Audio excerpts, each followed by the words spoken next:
Hello बच्चा party, मैं हूं सितांशु और हम कर रहे हैं chapter 2 fractions and decimals exercise 2.2। आज हम करेंगे क्वेश्चन नंबर 2। ठीक है, क्वेश्चन पढ़ लेते हैं अच्छी तरीके से। चलिए ध्यान से सुनिए क्वेश्चन को और मेरे साथ समझिएगा। Multiply and reduce to lowest form if possible. Question दिया हुआ है आपके पास, इसे आपको मल्टीप्लाई करना है और लोवेस्ट फॉर्म में अगर कन्वर्ट हो रहा है तो कर देंगे। लोवेस्ट फॉर्म मतलब कट करके सबसे छोटी वैल्यू बनाएंगे। जनरली बेटा इस चैप्टर में जो क्वेश्चंस हैं वो सिमिलर है, थोड़ा सा डिफरेंस है, थोड़ा सा डिफरेंट है, बस इतना सा उसमें डिफरेंस है, हल्का सा अलग है। बाकी जो चीज़ें आपकी क्वेश्चंस में यूज हो रही हैं लगभग वही चीज़ें दूसरे क्वेश्चन में भी यूज होंगी। तो दोबारा पढ़ लेते हैं। Multiply and reduce to lowest form. ठीक है, हमारे पास क्वेश्चन में क्या करना है, सबसे पहले मल्टीप्लाई करना है और इसे लोवेस्ट फॉर्म में कन्वर्ट करना है। तो मल्टीप्लाई करने के लिए आप देखो कि जो आपके पास क्वेश्चन है, ठीक है, यहाँ पे तो इम्प्रॉपर फ्रैक्शन प्रॉपर फ्रैक्शन है, यानी कि प्रॉपरली दिया हुआ है, और यहाँ पर आपका मिक्स फ्रैक्शन गिवन है। तो मिक्स्ड से सबसे पहले इम्प्रॉपर में कन्वर्ट करेंगे और तब इसे सॉल्व करेंगे। तो चलिए इसे सॉल्व कर लेते हैं। 2/3 पहले वैसे ही लिखेंगे, फिर मल्टीप्लाई का साइन लगाएंगे। और ध्यान रखना बेटा, जब भी क्वेश्चन नोटबुक में लिखो तो बहुत केयरफुल तरीके से लिखना, ठीक है, और उसे रीचेक जरूर करना कि क्वेश्चन आपने सही लिखा है या नहीं, क्योंकि क्वेश्चन गलत लिख लिया तो आंसर गलत आएगा। तो क्वेश्चन नोटबुक में लिखने के बाद दोबारा रीचेक करेंगे, ठीक है। चलिए 2/3 ले लिया, अब इसे मिक्स फ्रैक्शन को कन्वर्ट करेंगे किसमें, इम्प्रॉपर में। कैसे बताया था मैंने तरीका, जल्दी से सोच के बताओ, सोचो। Yes, denominator multiply by side digit. तो 3 2 जा 6, 6 + 2 8, तो क्या आया 8 अपॉन डिनोमिनेटर में जो वैल्यू है वो ऐसे की ऐसे ही आएगी। तो कैसे करेंगे, 3 × 2 3 2 जा 6, 6 + 2 8, 8/3। पहले कहा जा रहा था मल्टीप्लाई करो इसे, तो मल्टीप्लाई कर लेते हैं दोनों को। न्यूमरेटर की मल्टीप्लाई न्यूमरेटर के साथ, 8 2 जा 16, 3 3 जा 9। अब कहा जा रहा है इसे लोएस्ट फॉर्म में कन्वर्ट करो अगर पॉसिबल है तो। पहले करना था मल्टीप्लाई, जो हमने कर लिया। दूसरा, अगर लोवेस्ट फॉर्म में कट करके छोटी वैल्यू में कन्वर्ट हो रहा है तो कट कर दीजिए। हो रहा है क्या, किसी सेम टेबल से नहीं हो रहा है, क्योंकि 3 के टेबल से 9 हो जाएगा लेकिन 16 नहीं होगा, 2 के टेबल से 16 हो जाएगा लेकिन 9 नहीं होगा। तो हमारा आंसर यहीं पर हो जाएगा, क्योंकि ये लोवेस्ट फॉर्म में कन्वर्ट नहीं होगा। चलिए इसका सेकेंड पार्ट देख लेते हैं। बहुत आसान है, सिर्फ आपको ध्यान देना है थोड़ा सा।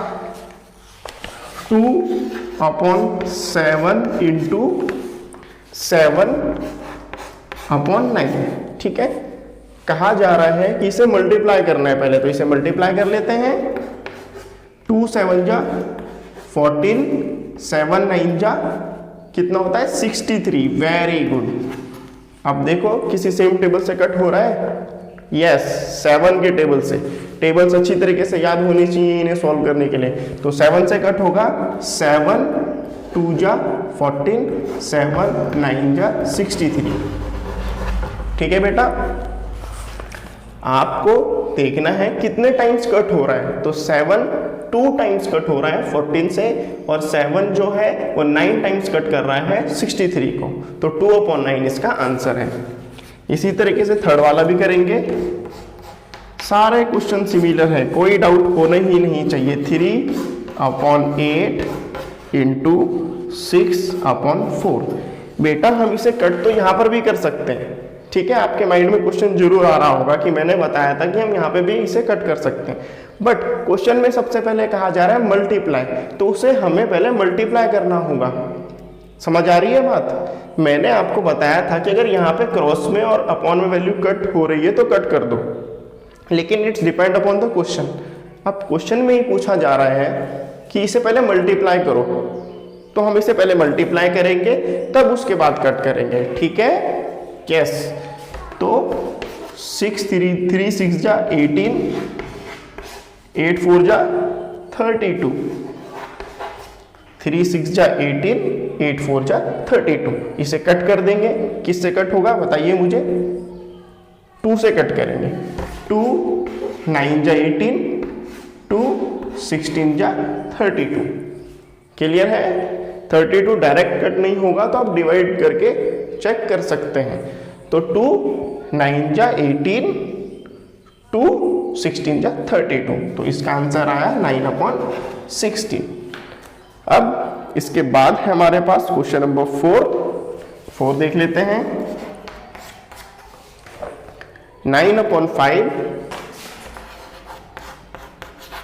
इंटू 3/5, 9/5 इंटू 3/5 मल्टीप्लाई करते हैं। 9 3 जा 27 और 5 5 जा 25। ये कट नहीं होगा किसी भी वैल्यू से, तो आंसर आपका यही रहेगा। तो हमारा 2 का जो फर्स्ट है उसका आंसर है 16/9, सेकेंड का आंसर है 2/9, थर्ड का आंसर है 9/16 और फोर्थ का आंसर है 27/25। ठीक है, अच्छी तरीके से देख लीजिए। अब मैं इसे रब कर रहा हूं बाकी के पार्ट सॉल्व करने के लिए।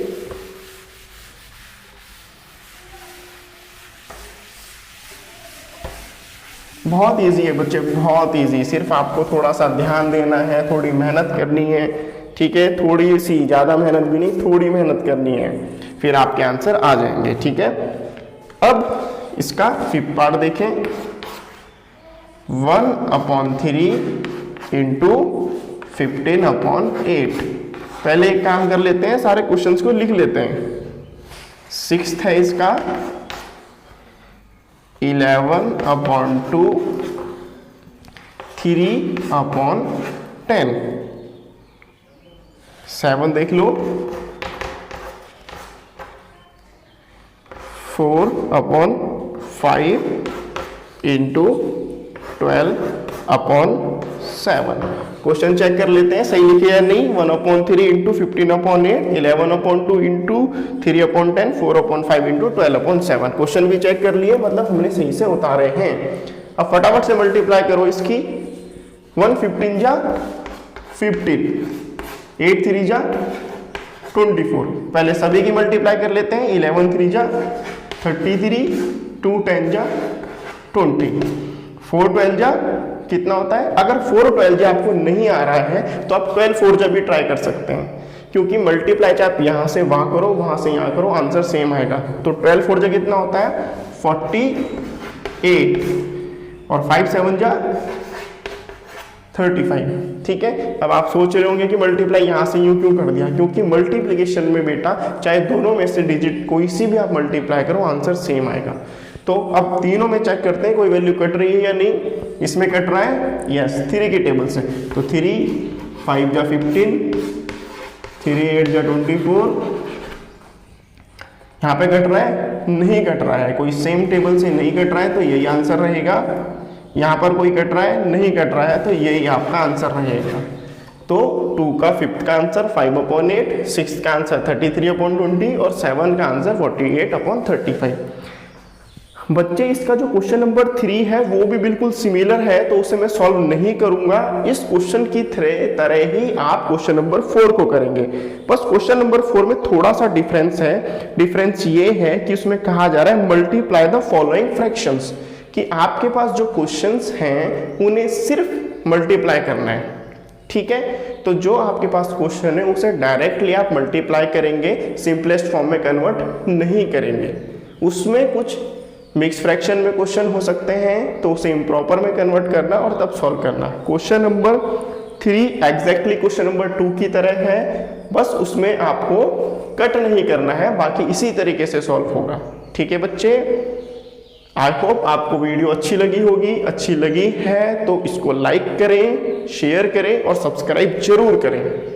और ये जो मैं कंटेंट बना रहा हूँ ये सभी के लिए है जिसका बेसिक कमजोर है। क्लास 7 के लिए तो बहुत यूजफुल है ही, साथ में औरों के लिए भी है जिनका बेसिक कमजोर है, वो अपनी मैथ्स अच्छी कर सकते हैं। ठीक है, तो आप लाइक करिए, कमेंट करिए, सब्सक्राइब करिए, शेयर करिए। Very good.